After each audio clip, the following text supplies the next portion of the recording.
Hey folks, our story starts with a boy holding a piece of wood in his hand. Qing, a drop hunter, finds himself facing a low-class wolf. Even though the creature is quite weak, he struggles against it. In this world our protagonist lives in, he can only defeat monsters that are almost defeated by other hunters.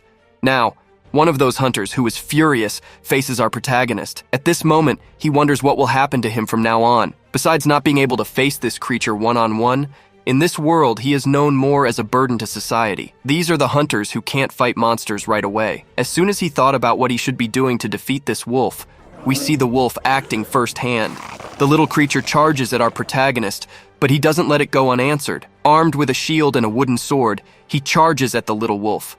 However, his shield and sword are broken on the wolf's first charge. Everything he had in hand was shattered, and he falls to the ground. The wolf also falls on top of our protagonist, sinking its teeth into the boy. At this moment, he understands how Trash feels. But even Trash had an advantage over him, and now that he is nothing but a loser, he can only accept his end. Well, that's what he thought at the moment. However, that's not what he wanted next. Our protagonist grabs the broken sword handle and thrusts it into the wolf after charging at it. Maybe we could see that this wolf could have easily defeated him. To understand how he got there, we need to go back a bit. Today, I bring you a story where our protagonist becomes a gravedigger in any town out there. We see a hunter heading towards a portal, but as he walks towards that portal, he notices someone inside it running full speed towards him. Upon closer inspection, it's Qing. He was the unknown guy running towards this hunter.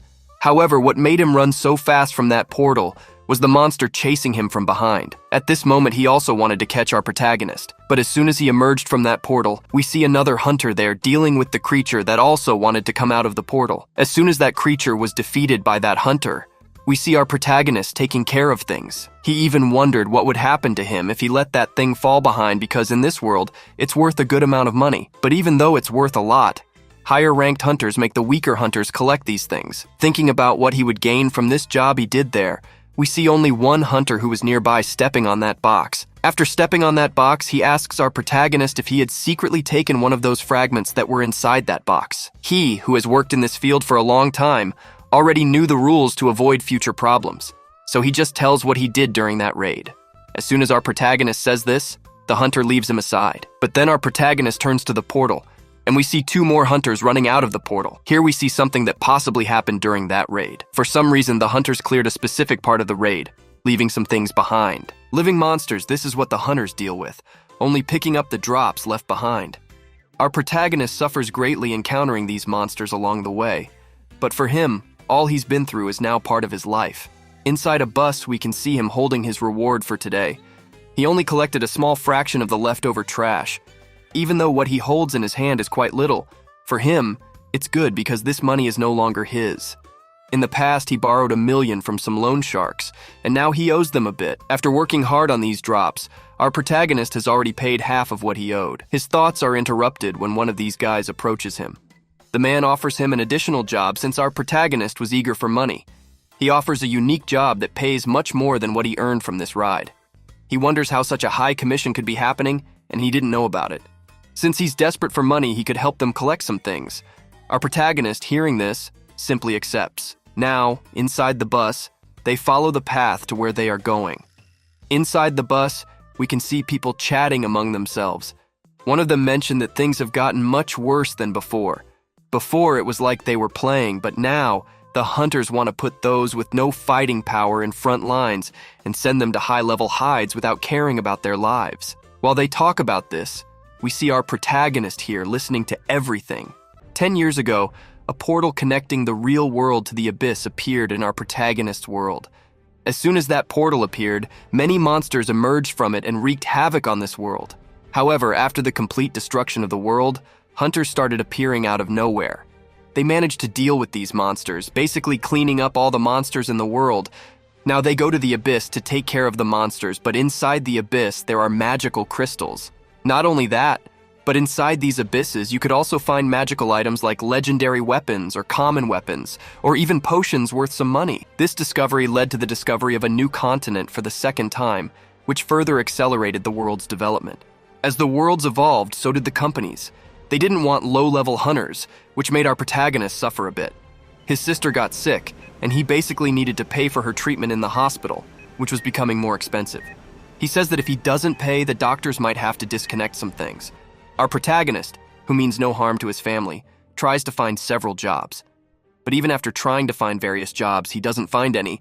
His reputation declines, and due to this, people who trusted him start talking behind his back, which makes our protagonist desperate. At this moment, luck appears.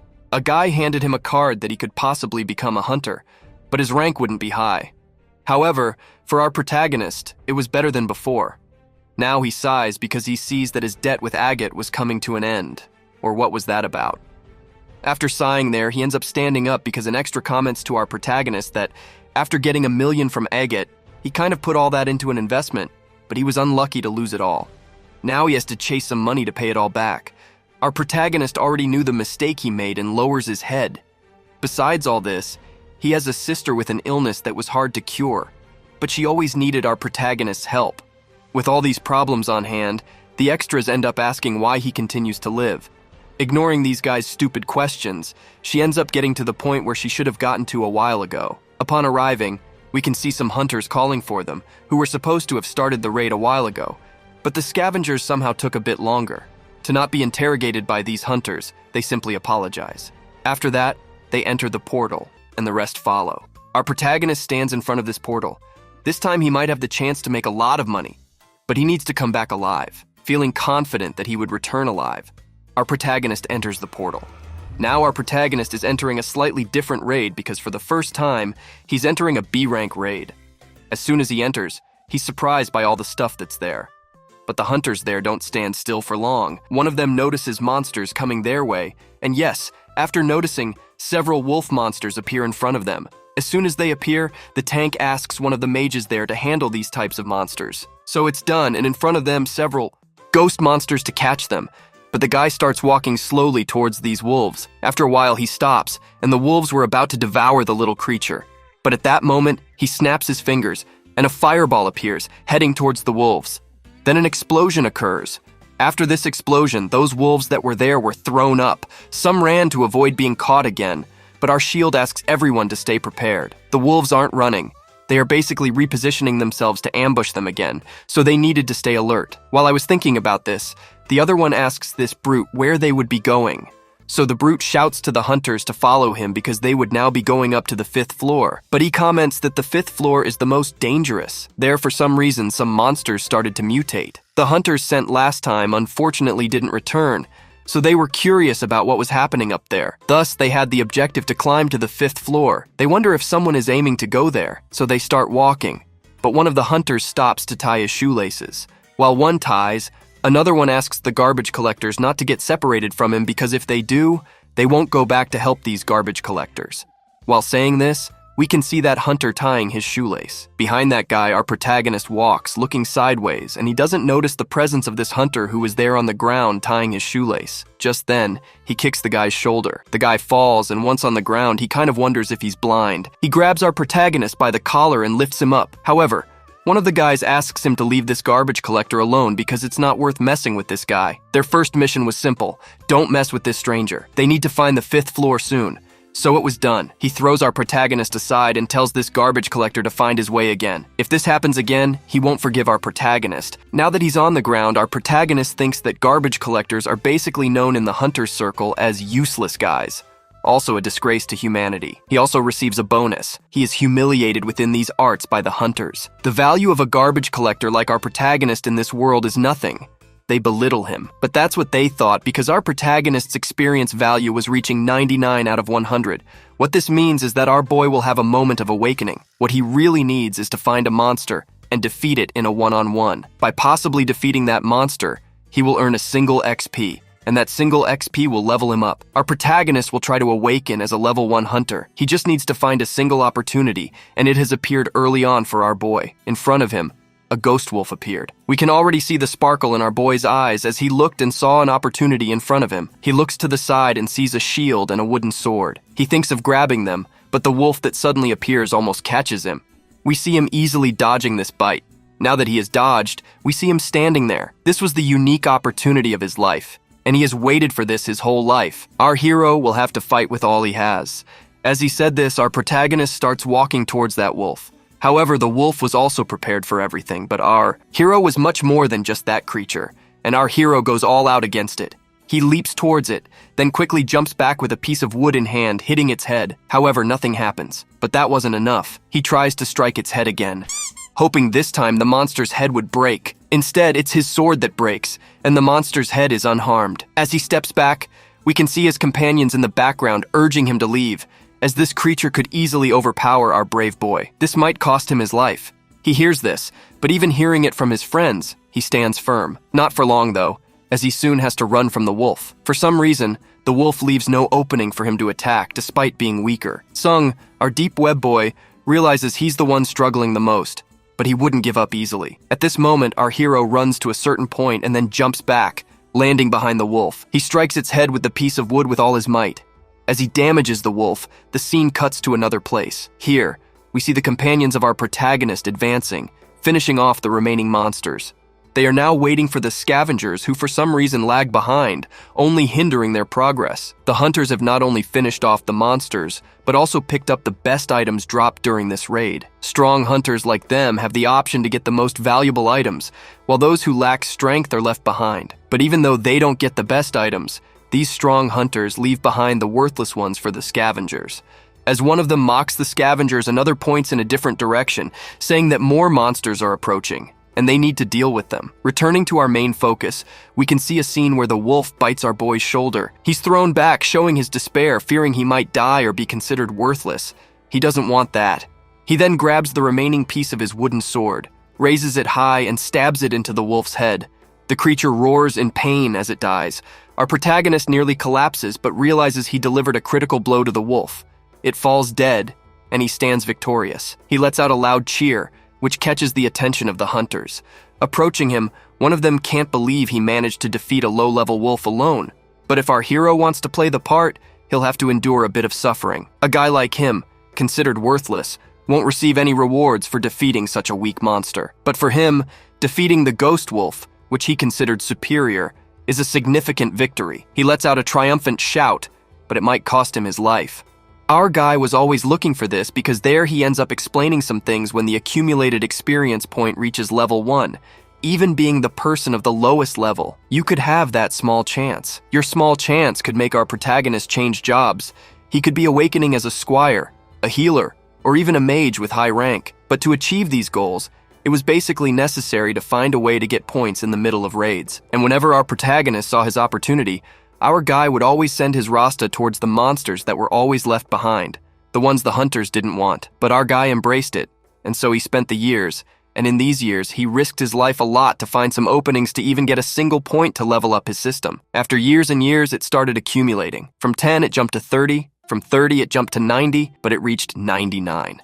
And there he had to suffer to defeat this ghost wolf. After suffering, our protagonist achieved what he so desired, the 100%. And at that moment, this was the only way for our protagonist to awaken a second class, and it was also an easier way to gain experience. The conditions for the class awakening were met by our protagonist. The system understood that our guy could have that second awakening. The system updates. The guy who was in front of him couldn't believe that this kid really got some experience to possibly change jobs. The system appears in front of our protagonist, congratulates the kid for achieving level 1, and there he got what he wanted. He managed to awaken a second job. He's level 1. His companion there is surprised at the moment by the awakening of our prota, but then he can't hold back his laughter. He starts laughing. Our protagonist did manage to change jobs.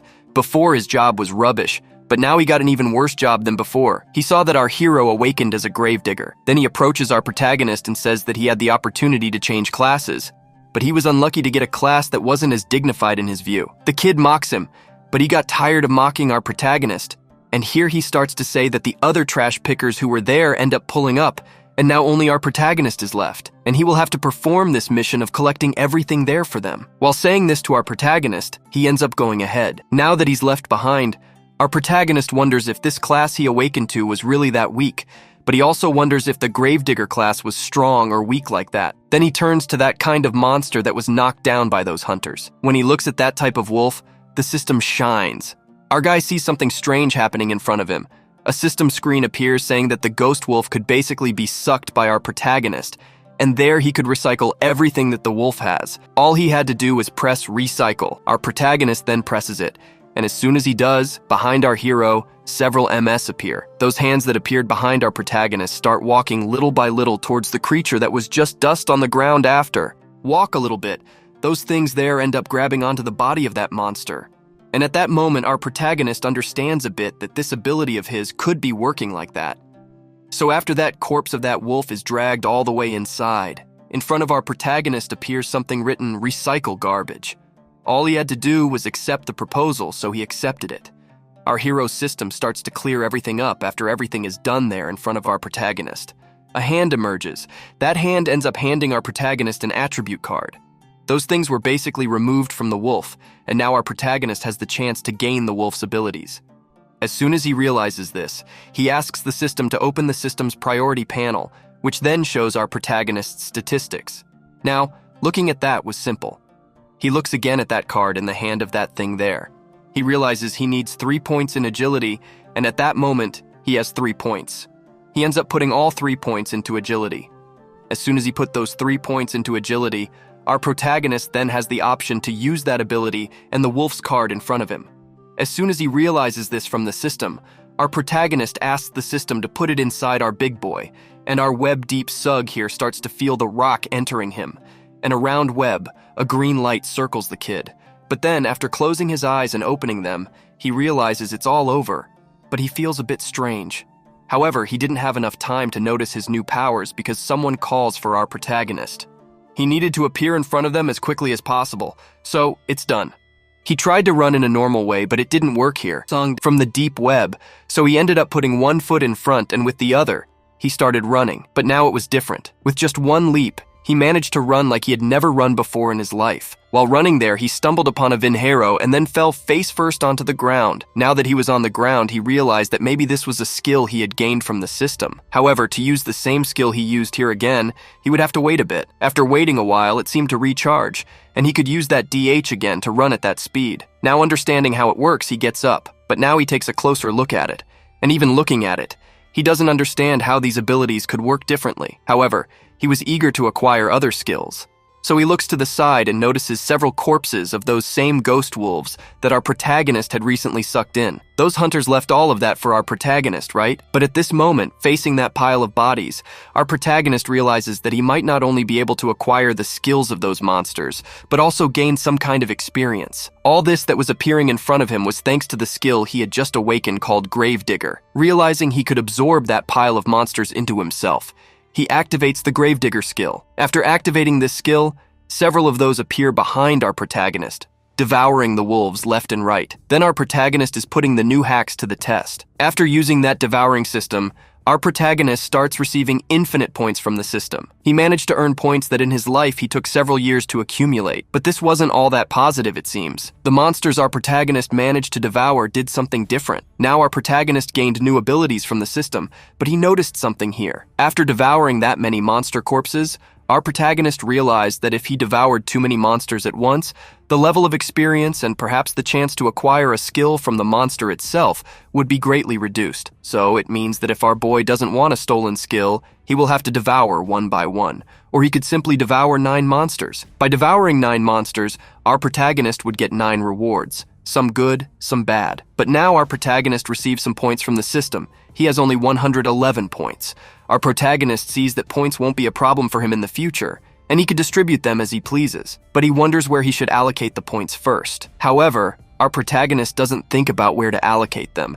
He just starts distributing them across these attributes. He increases a bit of health, then a bit of luck as he needed it. Our boy goes crazy, rolling his attributes non-stop while he levels up his attributes elsewhere. We can see that group of hunters who were finishing up, dragging up some wolves that survived. As soon as they finish dragging up the last one, we see the brute changing the subject, commenting that the unlucky one, that garbage collector, managed to awaken his class here. However, the class our protagonist awakened was a class he had never even seen on the list. Changing jobs might be rare, but the other said it could possibly be. Yet in the end, it would just be a pretty useless classification for someone like our protagonist. He was average, but even though he awakened with a hidden class, our protagonist wouldn't be that strong. He's just a level 1 guy. So in the end, our protagonist would possibly have the strength of an average person, or a bit more, which wouldn't change anything for him. So since it wouldn't change anything, he asked to ignore this class and move on because he needed to reach the last floor. So they kept walking. and there they encountered a kind of tunnel. After walking a bit, they saw the light at the end of the tunnel. Walking towards it, they emerged into that light, where they came face to face with these strange roots. Among these roots were some creatures or things stuck to them. The people there wondered what happened, but after thinking a bit, they understood that these could possibly be those hunters who entered here and never came out. One of them was on top of one of these hunters, who was trapped inside this tree. He realized that by staying here for too long, this guy turned into dried salt right there. And possibly the same thing happened to him because maybe there was a guy or a mage or monster enemy with a high magic rating. But our tough guy turns to another and asks if this place was some kind of B rank. Then they would be hunters of a much higher rank than a B rank hunter, so they shouldn't have difficulties fighting these monsters. If it wasn't the monsters that defeated them, then what was it? Just then one looked to the side and saw several monsters emerging from underground. One of them grabbed our tough guy's leg, while those hunters were trying to deal with those undead creatures outside. On an open TV, someone commented that the hunters had been inside that portal for hours and none had come out. But while talking about the hunters, we can see our tough guy asking everyone to gather in a corner because things got worse for them. He realized they had fallen into some kind of trap. Escaping now would be nearly impossible, but the one who likes to tease our protagonist didn't want to stand still. He used a fireball, and the tough guy also used his shield to defeat these monsters, but that wasn't enough because the monsters revived or something. Someone was controlling them, and this was real because right after, in front of the tough guy, appeared the boss of this floor. This was a high-level boss. At this moment, the hunters didn't even think twice about staying there because if they stayed, they would undoubtedly be attacked. But just as they thought this, several hunters who had transformed into those monsters flew towards the other hunters. To avoid being caught, with all his might, he fought against these creatures. While this was happening in another place, we can see our protagonist finishing his last collection. However, while finishing his last collection, he hears a scream from the background. At this moment, he gets scared and wonders what that scream was, but he ignores it as the system appears in front of him.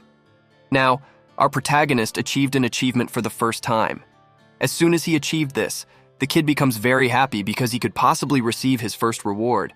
After waiting for a while for his reward to load, in front of him appears something. It was a dagger that was so far useless and weak, disappointing our protagonist. He thought a high-ranking weapon would come, but since it didn't, he had to accept it. However, thinking about what he could do to get better items, our hero hears the scream again, but this time, it's much louder than before, catching his attention. He turns towards the screams and is startled to see someone running towards him, screaming. It was one of those monsters attacking the hero's group. When he sees this, our protagonist is so startled that not even the Wi-Fi could pass through him. But the monster didn't want to just watch.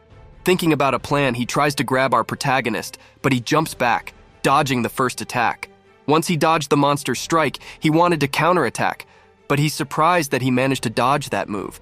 He thought he might have been done for, but looking closer at himself, he realizes he's much faster. Maybe it's because of the points he allocated in his system. Feeling stronger now, he possibly could defeat this beast in front of him, but just as he thinks that, the monster also thinks of doing the same to our protagonist. As the monster strikes, our protagonist dodges to the side, making the punch hit the wall. After dodging, our protagonist notices in the background that not only did he add points to his agility, but he also added points to his strength. At this moment, our protagonist uses the soul spirit, which allows him to dash forward. As soon as he uses it, he wants to test his punch on the monster, since it's his turn to hit. He flies towards the monster, landing a punch on its face, throwing it against the wall. As he throws it against the wall, our protagonist notices something more. He used an effect that, when punching an opponent, allows him to break 100% of its defense. So, our protagonist has a 100% advantage to win this fight. This time, our protagonist is not the same person anymore, so now he possibly can deal with any monsters. But then, our protagonist sees something else from the system. He can allocate points to intelligence. By allocating intelligence points, our protagonist can see things about these monsters that he couldn't see before. So he does that, and realizes that this monster was an elite human. Searching for its weakness, he finds out that its weak point is its neck. But when he finds this monster's weak point, the monster starts advancing towards our protagonist, and our protagonist doesn't back down. Time advances with all its speed towards the monster. He ends up launching a blow towards our prota. But to avoid getting hit, our big guy simply dodges by lowering himself, giving her a slight sweep. However, here our protagonist, he was 100% in advantage. Now he was behind her because his goal all along was to find a weakness to attack her neck. So he ends up using that small card from the system that our protagonist just received from the sword card. So when he asks the system delivers it to our protagonist. Then our protagonist sort of uses his sword to hit the critical point of that monster. With just one hit from the sword, the monster stands there bewildered, wondering what it was doing. But then our protagonist realizes he hit the monster's weak spot squarely. The monster falls to the ground, and our protagonist kills a human parasite. As soon as it falls to the ground, our protagonist starts receiving new things from the system. But what he most wants to know is if this type of human parasite can be recycled. The system confirms this for our protagonist. As soon as it confirms, he asks the system to recycle it. Once recycled, our protagonist gains a passive poison resistance ability. What this means is that our protagonist can withstand any type of poison, and by using that card, he could basically create an antidote to counteract the poison he had taken before. So our protagonist asks the system to create a type of poison for him to test. The system does so, creating a potion for our protagonist. Looking at this card, he understands that if he drinks it, the potion will be recreated as a healing potion. So, out of curiosity, he starts sipping a little, thinking about what might happen. The system ends up recovering some of the life our protagonist lost while fighting the monsters before. But this potion not only didn't fully recover our protagonist, but also left him feeling perhaps stronger. He sets this aside for now. At this moment, our protagonist starts picking up the remaining points he had to put into intelligence. The more he puts in, the smarter he becomes. With this, our protagonist will be able to discover his opponent's weaknesses more easily. So, he distributes 5 points into intelligence, leaving our hero brimming with intelligence. While he was distributing his points in the system, he hears noises. The noises were from those monsters from before. As soon as he hears this, our protagonist sort of turns around. When he turns, our protagonist realizes that those monsters have appeared again, but now they appear a bit bigger than before, and in greater numbers. So our protagonist thinks he can now use the new abilities he acquired. Moreover, people in the world always called him trash, but now he could change that title he holds. He now wants to show the world his true strength. While thinking about what he would do to show his true strength, we see the monsters running towards him, but our protagonist was prepared, holding a machete in his hand. Now he was much calmer. He had awakened as a gravedigger, and as a gravedigger, our protagonist wouldn't let these fly monsters get in his way. He now challenges these monsters to come at him with everything they've got because he's ready to handle them all. As soon as he said this, the monsters begin to advance. In another place, we can also see the monsters advancing on those hunters. The monsters were managing to gain a slight advantage over some of the hunters. One of them even thought that if they let their guard down for a moment, it would be over for them. After all, these monsters' strength was much greater than when the person was alive. Our tough guy realizes that this boss isn't playing around, so he tells his team to retreat because they wouldn't stand a chance. They start running, but in their haste, they leave themselves open. One of the monsters attacks a member of his team, dragging him away, and another teammate gets caught by one of the monsters, becoming somewhat controlled by it. They couldn't afford to fall behind. They needed to run. While running, one of them thinks that it's impossible to escape with both of them alive. Someone needed to stay behind to distract them, so our tough guy stays back, taking care of the monsters. He just asks them to call for help as quickly as possible. While running, we see him thinking that he came here just for the money and the equipment he has. They're worth a lot. If he dies, he won't gain anything, so he needs to use everything he has to escape this raid. He then uses one of his spells, which paralyzes our tough guy. As he turns to his teammate, asking what he's doing, the guy just points towards him, saying he left someone behind to distract the monsters. Meanwhile, the monsters jump on our tough guy. We see the coward running, and as he runs, his teammate screams for help, but also smiles. We see him commenting that he has now managed to escape too, taking all his money with him.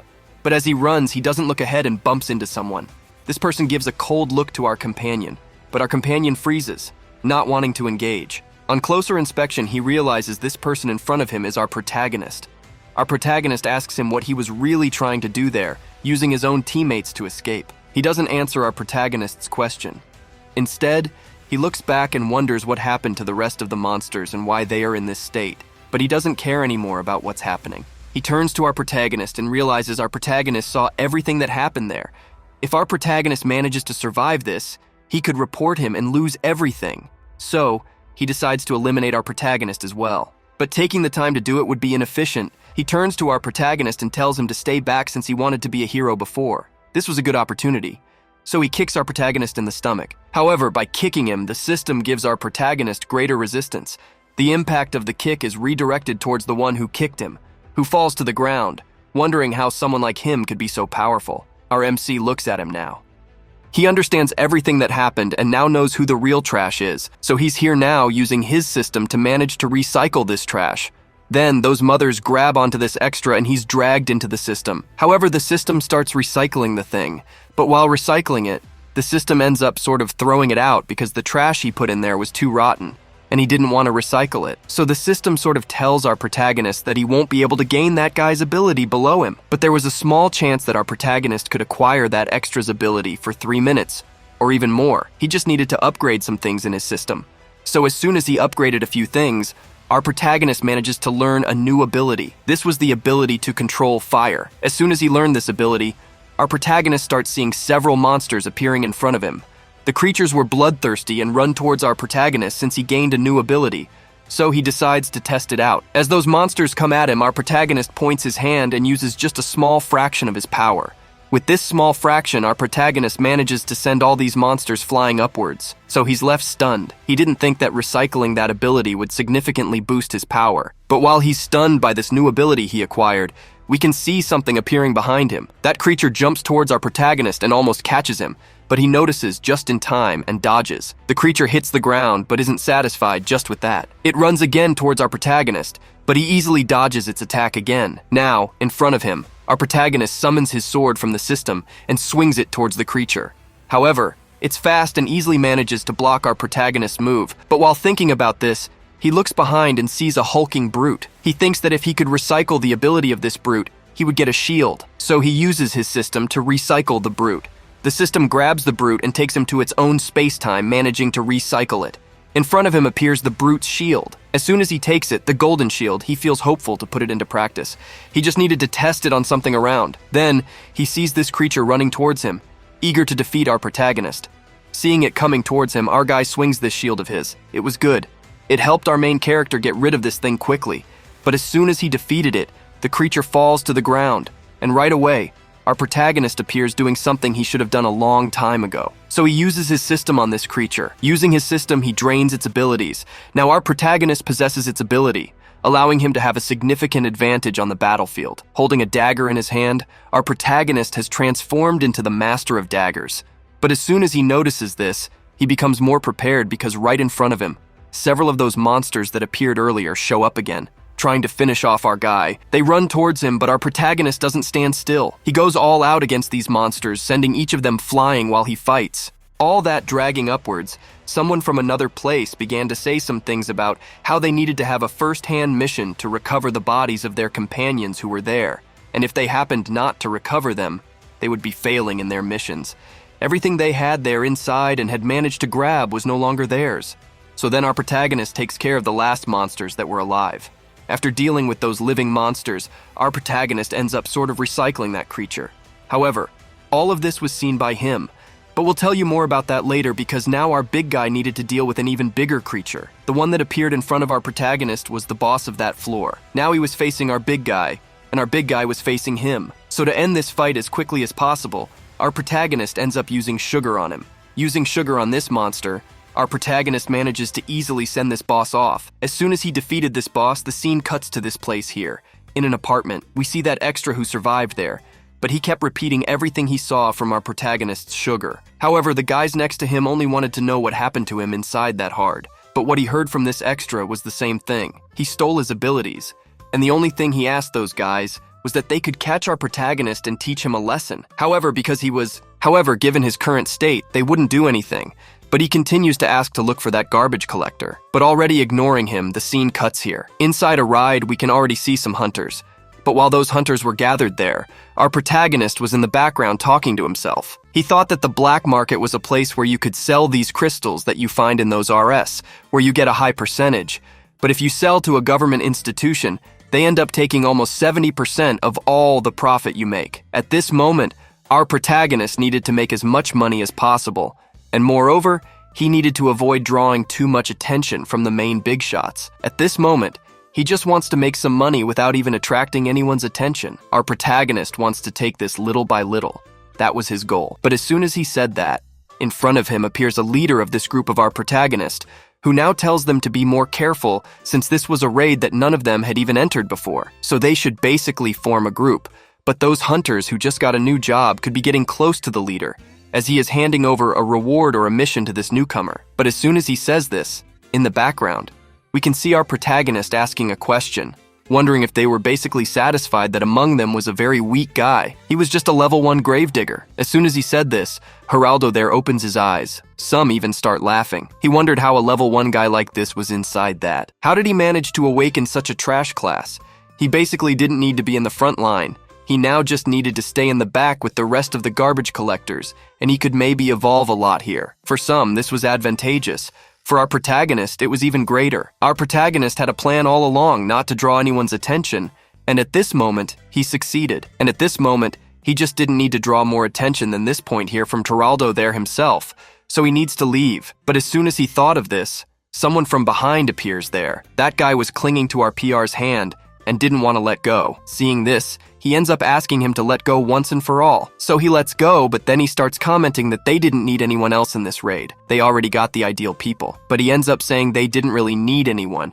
But however, there was one person missing from the group, and our protagonist, even being weak, would be welcome in their group. So our protagonist sees that he could still move forward with them. So he ends up kind of sinking back. Our white-haired girl looked at our protagonist, but then she revealed her name. At that moment, our protagonist remembered that he had heard this name only once before in his life. So memories of his past began to awaken. Our protagonist saw her in a very risky situation. She could have been dragged away, but from there he grabbed an old knife of his and tried his luck. He sent a monster dragging her away, and by doing so, he gained some XP. However, the monster fell flat on the ground, and our protagonist stood there frozen. The girl behind him wondered if he was okay, but our white-haired girl was surprised to see our protagonist getting up. He was happy and shouted that it was a success. His experience had increased, so killing wolves was worth more than picking up trash. After leveling up a bit, our protagonist turned to our white-haired girl and asked if she was okay. However, his question was only to see if she was all right, but However, that's how we end this video. But if you liked it, leave your like. If you want the continuation, leave your comment below. And remember, it's very good. The lazy soul wants everything, except nothing. It achieves